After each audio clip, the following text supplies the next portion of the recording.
ቅዱሳን እንደምን አላችሁ? ጸጋና ሰላም ይብዛላችሁ። እንደተለመደው የገላትያ መልእክት ጥናታችንን እያደረግን ያለነው ባለፈው ሳምንት ገላትያ ምዕራፍ 1 ከቁጥር 11 እስከ 24 ያለውን ጥቅል ምልከታ ወይም ራፍሊ ምን እንደሚመስል እዛ ውስጥ ደግሞ ማንሳት ያሉብንን ነገሮች በጥቅሉ አንስተን ነበር።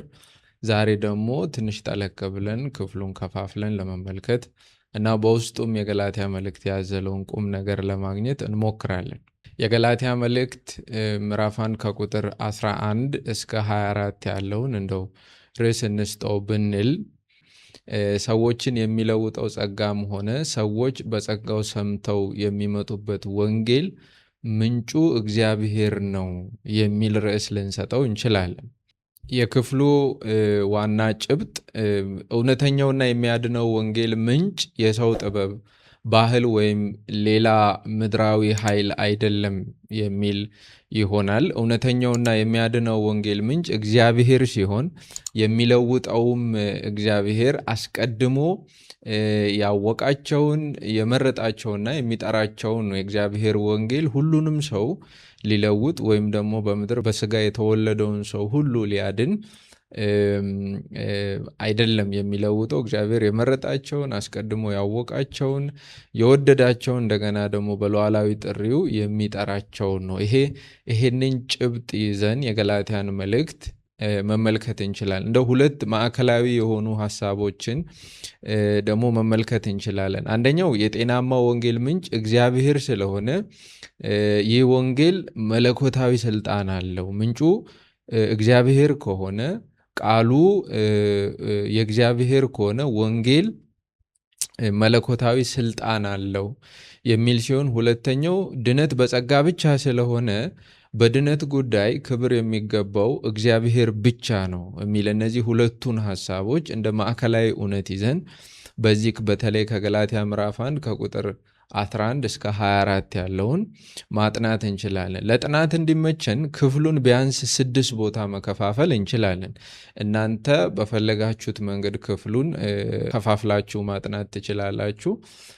እኔ ግን ቢያንስ 6 ቦታ መከፈል ይችላል ብዬ አምናለሁ። ክፍል 1 የመጀመሪያው ክፍል ምዕራፍ 1 ቁጥር 11 እና 12 ለብቻ ማጥናት እንችላለን። እነዚህን ሁለት ቁጥሮች 11 እና 12ን ለብቻ ማጥናት እንችላለን። የዚህኛውን የሁለቱን ክፍል ርዕስ ደግሞ ጤናማው ወንጌል ምንጩ ሰው አይደለም ማለት እንችላለን። እነዚህ ሁለቱ በተለይ በሁለቱ ቁጥሮች ውስጥ በዚህ ክፍል ማለት ነው ሐዋርያው ጳውሎስ የወንጌሉን ምንጭ መለኮታዊ እንደሆነ ያረጋግጣል፣ ወይም ደግሞ የወንጌሉን ምንጭ መለኮታዊነት ያረጋግጣል። ሌላኛው ጤናማ ክርስትና ለምን በሰው ልጆች የፈጠራ ችሎታ ሊመሰረት እንደማይችልም ያስተምራል። ከዛ ውጪ መለኮታዊ መገለጥና የሰው ባህል መካከል ያለውን ልዩነት በግልጽ ያሳየናል። ሌላው እግዚአብሔርን ለሰው ልጆች መግለጥን አስመልክቶ የራሱ የእግዚአብሔር ቃል ወይም ደግሞ የራሱ የእግዚአብሔር ራሱን መግለጥ እጅግ አስፈላጊ መሆኑን ያሳየናል። ወይም ደግሞ እግዚአብሔር ለሰዎች መገለጥን አስመልክቶ ለሰዎች እግዚአብሔርን በሙላት በመግለጥ ጉዳይ ራሱ እግዚአብሔር ዋና ተዋናይ መሆን እንዳለበት ያሳየናል።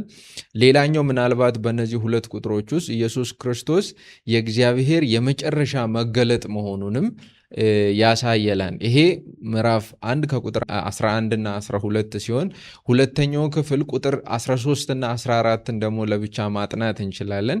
የዚህኛውን ርዕስ ደግሞ የሐዋርያው ጳውሎስ አስደናቂ ለውጥ ወይም ደግሞ የአንድ ሃይማኖታዊ ጠላት ፍጹም ለውጥ ወይም ደግሞ ፍጹም የሆነ ትራንስፎርሜሽን ብለን ርዕስ ልንሰጠው እንችላለን። በዚህ ክፍል ደግሞ ቢያንስ የሚከተሉትን ነጥቦች መመልከት እንችላለን።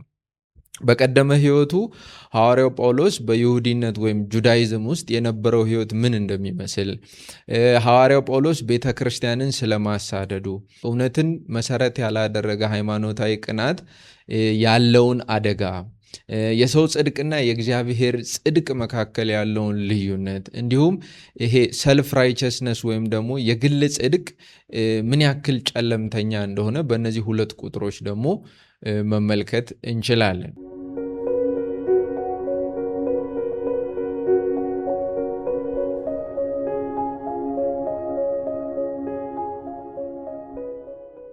ሶስተኛው ክፍል ቁጥር 15 እና 16ን ነው የሚያጠቃልለው። ይሄ ደግሞ ከማህፀን ጀምሮ መለየት ወይም ደግሞ በጸጋ መጠራት ብለን ርዕስ ልንሰጠው እንችላለን። በዚህ ክፍል ውስጥ የእግዚአብሔርን ሉዓላዊ ምርጫ፣ ከሰው ምላሽ በፊት ያለውን የእግዚአብሔርን ዘላለማዊ ዓላማ፣ የእግዚአብሔርን ውጤታማ ጥሪ ወይም ደግሞ ኢፌክቹዋል ኮሊንግ የምንለውን፣ የጳውሎስን ለውጥ ይሄ ኮምፕሊት የሆነውን ትራንስፎርሜሽን ወይም ደግሞ ጳውሎስ አስቀድሞ ከነበረው ህይወት አሁን ወዳለበት ህይወት የመጣበትን ለውጥ እንመለከታለን። ሌላው ድነት ከመጀመሪያ እስከ መጨረሻ የእግዚአብሔር መሆኑን ወይም ደግሞ ጋድስ ኢኒሺዬቲቭ መሆኑን፣ በድነት ጉዳይ እግዚአብሔር አነሳሽ መሆኑን እንመለከታለን።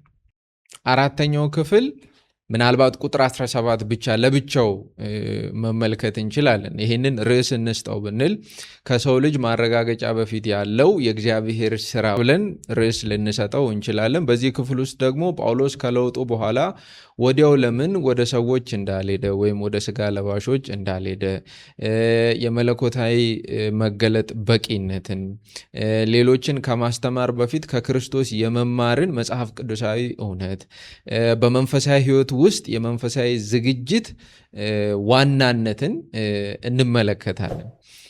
አምስተኛው ቁጥር 18 ከ18 ጀምሮ እስከ 20 ያለው ነው። ይሄንን የሐዋርያው ጳውሎስ ኢጥገኝነት እና ትህትና ወይም ደግሞ ይሄ ኢንዲፔንደንስ ኤንድ ሂዩሚሊቲ ልንለው እንችላለን። ርዕስ በዚህ መልክ ልንሰጠው እንችላለን። በዚህ ክፍል ደግሞ የሐዋርያው ጳውሎስ የኢየሩሳሌምን ጉብኝት ራሱም ስለሚጠቅሰው እናያለን።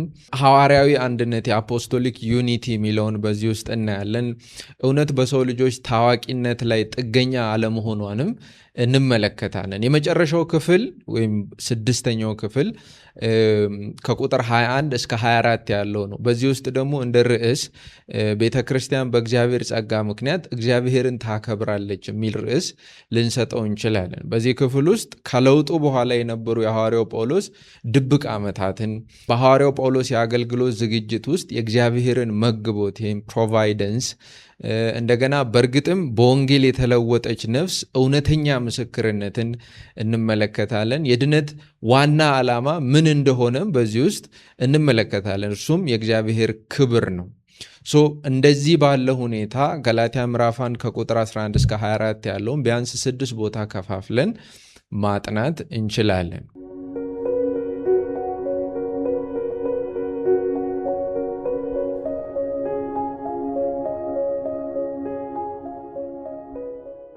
እንግዲህ የተወደዳችሁ የእግዚአብሔር ቅዱሳን በዚህ መልኩ የእግዚአብሔርን ቃል በገላትያ ምዕራፍ 1 ከቁጥር 11 እስከ 24 ባለው እስከፋፍላችሁ ከኔ ጋር ማጥናት ትችላላችሁ።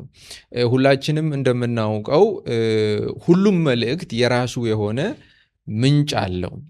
የአንድ ዜና አምድ ያንን ካጠናቀረው ጋዜጠኛ ነው ምንጩ። ጋዜጣው የወጣው ያንን አጠናቅሮ ሰብስቦ መረጃውን ከሰደረው ጋዜጠኛ ነው ምንጩ። አንድ የሳይንስ ቲዮሪ በዚያ ርዕስ ጉዳይ ጥናትና ምርምር ካደረገ ግለሰብ ወይም ቡድን ነው የሚመነጨው። ምድራዊ ሕጎችም ምንጫቸው ሕግ አውጪዎች ናቸው። ሰዋዊ ፍልስፍናዎች ሁሉ ምንጫቸው ያንን ፍልስፍና ከሚያስቡ ስጋ ለባሽ ነው። ስለዚህ እኛም ራሳችንን አንዳንድ ጥያቄዎች መጠየቅና ለነዛ ጥያቄዎች ትክክለኛና ልከኛ መልስ ልንሰጥ ያስፈልጋል። በመንፈሳዊ ህይወት ለምሳሌ የወንጌል ምንጩ ምንድን ነው? ወይም ደግሞ የወንጌል ምንጩ ማን ነው? ግለሰብ ነው? ሐሳብ ነው? ፍልስፍና ነው? ማን ነው? ምንድን ነው? የዘላለም ድነት ጽንሰ ሐሳብ በራሱ የመጣው ከየት ነው? ክርስትናን የፈጠረው የሰዎች የሐሳብ ልህቀት ነው ወይም ደግሞ የሰዎች የመመርመር ምጥቀት ይሆን? ምናልባት ሐዋርያት እንደዚህ ያለውን ውስብስብ ሃይማኖታዊ ስርዓት በራሳቸው ፈጥረውት ይሆን?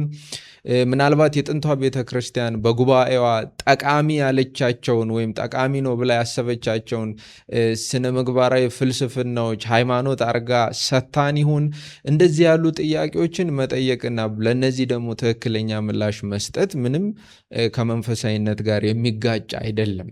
ስለዚህ ሐዋርያው ጳውሎስ እነዚህን ጥያቄዎች ሁሉ በትክክልና በተለይ በእውነትና በአጥጋቢነት የሚመልስበት መንገድ አለው፣ ወይም ደግሞ እነዚህን የመመለስ ልምድም አለው። በዚህ ክፍልም ደግሞ ሲመልስ እንመለከታለን።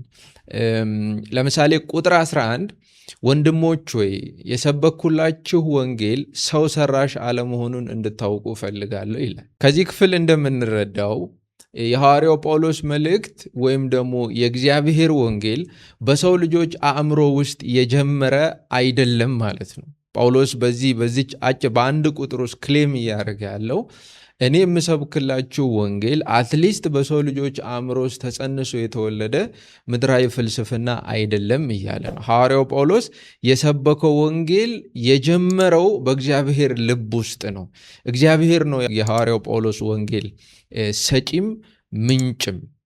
ክፍል 1ን ከቁጥር 11 እና 12ን ቅድም እንዳልነው ጤናማው ወንጌል ምንጩ ሰው አይደለም ብለን ማጥናት እንችላለን። ከማንበብ እንደተለመደው ክፍሉን ከማንበብ እንጀምራለን። ቁጥር 11 እና 12 ወንድሞች ሆይ የሰበኩላችሁ ወንጌል ሰው ሰራሽ አለመሆኑን እንድታውቁ እፈልጋለሁ። ከማንም ሰው አልተቀበልኩትም፣ ከማንም አልተማርኩትም፣ ይልቁንስ በመገለጥ ከኢየሱስ ክርስቶስ ተቀበልኩት ይላል። እዚህ ክፍል ውስጥ የመጀመሪያውን ይሄ እንድታውቁ እፈልጋለሁ የሚለውን ሐሳብ መመልከት እንችላል። እንድታውቁ እፈልጋለሁ። ሐዋርያው ጳውሎስ ይህንን ክፍል የጀመረው እጅግ በጣም ጠንካራ በሆነ አዋጅ ነው ማለት እንድታውቁ እፈልጋለሁ። ይህ ሐረግ የሚያሳየው የጉዳዩን አሳሳቢነትና አጣዳፊነት ነው። ሐዋርያው ጳውሎስ እንድታውቁ እፈልጋለሁ ወይም ደግሞ for I would have you now ሲል ቢያንስ የሚከተሉትን ነጥቦች እያለ ነው። ለምሳሌ ይህንን በተሳሳተ መንገድ እንዳትረዱት እያለ ነው። ወይም ደግሞ ከዚህ ቀጥሎ የምናገረውን ነገር በተሳሳተ መንገድ እንድትረዱት አልፈልግም እያለ ነው። ወይም ደግሞ ለዚህ ጉዳይ ትልቅ ትኩረት እንድትሰጡት እፈልጋለሁ እያለም ሊሆን ይችላል። ሌላኛው ቀጥሎ የምነግራችሁ እውነት እጅግ መሰረታዊና ዋና ስለሆነ ልባችሁን ስጡኝና ልብ በሉ እያለ ነው። ለምን? ምክንያቱም ጉዳዩ በግል ጳውሎስን ብቻ የሚመለከት ጉዳይ አይደለም።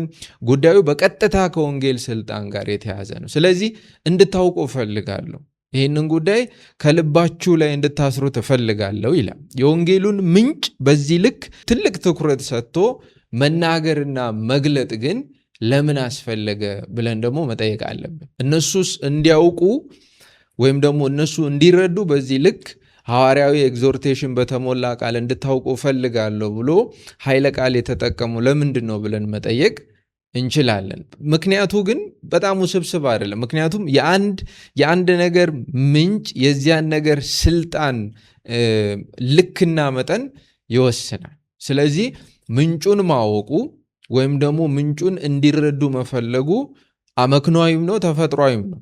ሌላኛው የወንጌል ምንጭ ሰው ከሆነ የወንጌሉን ይዘትና አድማስ ሰዎች ሊቀይሩት ይችላሉ ማለት ነው። ይህንንም ማወቅ ጥሩ ነው። እኔ የምሰብከው ወንጌል ከየት እንደመጣ እንድታውቁ ፈልጋለሁ ሲል ምንጩ ሰው አለመሆኑን ሊናገር ስለሆነ ምንጩ ሰው ከሆነ ደግሞ የወንጌሉን ይዘትና አድማስ ሰዎች እንደፈለጉት ሊቀይሩ ይችላሉ። የወንጌል ምንጭ እግዚአብሔር ከሆነ ግን ሥጋ ለባሽ ሁሉ ሊገዛለት ያስፈልጋል። ስለዚህ ይህንን ልታውቁ ያስፈልጋል። የሰው መልእክት ሁሉ ለሙግት መቅረብ ይችላል። ማንም ሰው ሥጋ ለባሽ አንድ ሐሳብ ካነሳ ይሄ በዓለም ቲዎሪዎችና ፍልስፍናዎች ሁሉ እንዳየነው ነው። አንድ ነገር ሰዎች ከሆነ የዛ ነገር ምንጭ ያ ነገር ለሙግት መቅረብ ይችላል፣ ለክርክር መቅረብ ይችላል፣ ለውይይት መቅረብ ይችላል። መልእክቱ የእግዚአብሔር ከሆነ ግን ልንሟገተው ሳይሆን ልንታዘዘው ነው የሚያስፈልገው። ስለዚህ ልታውቁት እፈልጋለሁ። ይህንን እንድታውቁ እፈልጋለሁ፣ እንድትረዱት እፈልጋለሁ። ምንድን ነው እንድንረዳ የምትፈልገው ጳውሎስ? የሰበኩላችሁ ወንጌል የ1954ቱ እትም በእኔ የተሰበከ ወንጌል ይላል። the gospel that was preached by me ማለት ነው። ይሄ ምንድን ነው? ይሄንን እንድታውቁ እፈልጋለሁ። ምንጩ እኔ የሰበኩላችሁ ወንጌል ምንጩ ሰው እንዳልሆነ እንድታውቁ እፈልጋለሁ። ይሄ የሰበኩላችሁ ወንጌል የሚለውን ደግሞ እንመልከት። እንግዲህ በዚህ ክፍል የሐዋርያው ጳውሎስን ትህትና መመልከትም እንችላለን። ምክንያቱም ጳውሎስ የሰበኩላችሁ ወንጌል ሲል ራሱን የወንጌል ሰባኪ እንጂ የወንጌል ምንጭ አለመሆኑን እያረጋገጠልን። ይህንን የሚያክል ጉምቱ ሐዋርያ፣ ይህንን የሚያክል ትልቅ ሐዋርያ የሰበኩላችሁ ወንጌል ሲል በእኔ የተሰበከ ወንጌል ወይም ደግሞ the gospel that was preached by me ነው ያለው እንጂ the gospel that was originated from me አላለም። ከኔ ወጣ፣ ከኔ መነጨ፣ ከኔ የሆነ ወንጌል ሲሆን እኔ የሰበኩላችሁ ወንጌል ነው እያለ ነው። ታማኝ የቃሉ ሰባኪ የተገለጠውን የእግዚአብሔርን እውነት እግዚአብሔር በሉዓላዊነቱ ላቀደውና ለፈቀደው ተደራሲ በታማኝነት ያደርሳል እንጂ አዲስ እውነት አይፈጥርም። በዚህ ጉዳይ ደግሞ ሐዋርያው ጳውሎስ ታማኝነቱ ተፈትኖ የተረጋገጠ ሐዋርያ ነው። ለምሳሌ መንፈሳዊ ልጁ የሆነውን ጢሞቴዎስን ሲመክር እንደዚህ ይላል። ሁለተኛ ጢሞቴዎስ ምዕራፍ 1 ከቁጥር 13 ከእኔ የሰማኸውን በክርስቶስ ኢየሱስ ባለ እምነትና ፍቅር የጤናማ ትምህርት ምሳሌ አድርገህ ያዝ ይላል። ሁለተኛ ጢሞቴዎስ ምዕራፍ 2 ከቁጥር 2 ደግሞ በብዙ ምስክር ፊት ከእኔ የሰማኸውን ሌሎችን ለማስተማር ብቃት ላላቸው ለታመኑ ሰዎች አደራ ስጥ ይላል። ወንጌሉን እሱ ራሱ ከክርስቶስ እንደተቀበለ እንደገና ደግሞ ይህንን ወንጌል የተቀበሉት ደግሞ ሌሎች ታማኝ ሐዋርያት እንዳሉት እሱም ለሚያስተላልፍላቸው ሰዎች ሲሰጥ ራሱ ጳውሎስ ፕሊዝ ቴክ ኬር፣ ይሄ ወንጌል ምንጩ እኔ አይደለሁም፣ ምንጩ ክርስቶስ ኢየሱስ ነው፣ መለኮታዊ ነው። ስትሰጥ ታማኝነት ሊኖራቸው ይሄ ወንጌል የኛ ስለሆነ በእኛ ተሰበከ እንጂ የኛ ስላልሆነ የወንጌሉን ባለቤት በማያሳፍር መልኩ የወንጌሉን ባለቤት ትክክለኛ ኢንቴንሽን በማያጠፋ መልኩ እንድትሰብክ አሳስባለሁ። እሱ ብቻ ሳይሆን ከአንተ በኋላ ለሚመጡትም ደግሞ ስታስረክብ እንደዚህ ያሉ ሰዎችን መርጠህና ገምግመህ እንድትሰጥ እንድታስተላልፍ እመክራለሁ ይላል። በጳውሎስ የአገልግሎት ታሪክ ውስጥ የታማኝነት ችግር የለም ማለት ነው።